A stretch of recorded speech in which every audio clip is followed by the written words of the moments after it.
I was very pleasantly surprised a couple of years back that I reopened an old book, which I had read, or I thought I'd read about a decade ago, called The Beginning of Infinity by David Deutsch.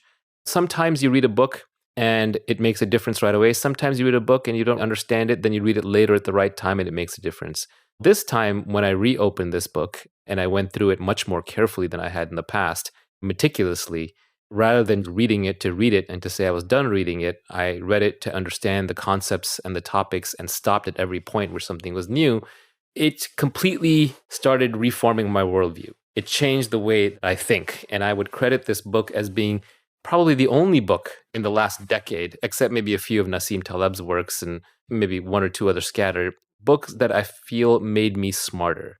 They literally expanded the way that I think. They expanded not just the repertoire of my knowledge, but the repertoire of my reasoning.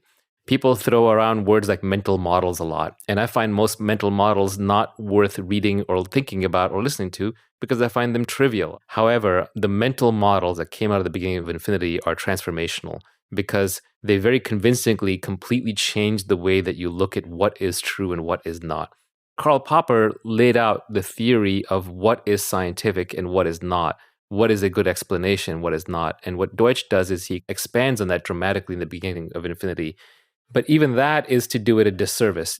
The wide-ranging nature of what he covers in the beginning of Infinity is incredible. He goes from the theory of knowledge, which goes by the fancy word epistemology, all the way to quantum mechanics and physics and multiverse theory, to infinity and mathematics, to the reach of what is noble and what is not noble, universal explanations, the theory of computation, what is beauty, what systems of politics work better, how to raise your children. These are all encompassing long-range philosophical ideas. The beginning of Infinity reminds me the most of Gödel Escher Bach as a book in that it's very wide-ranging. It stitches together ideas from many different disciplines.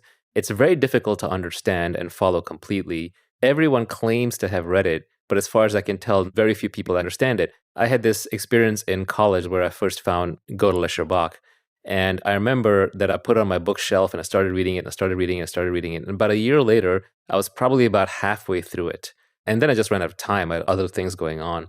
And I remember that I would approach my other friends in college and I would say, either this is a great book, you should read it, or I would say, have you read it? And they'd all say, yeah, that's great. And a week later, they'd roll back and say, yeah, I read Gödel Escher Bach, it was great. And I felt like the stupidest person in college.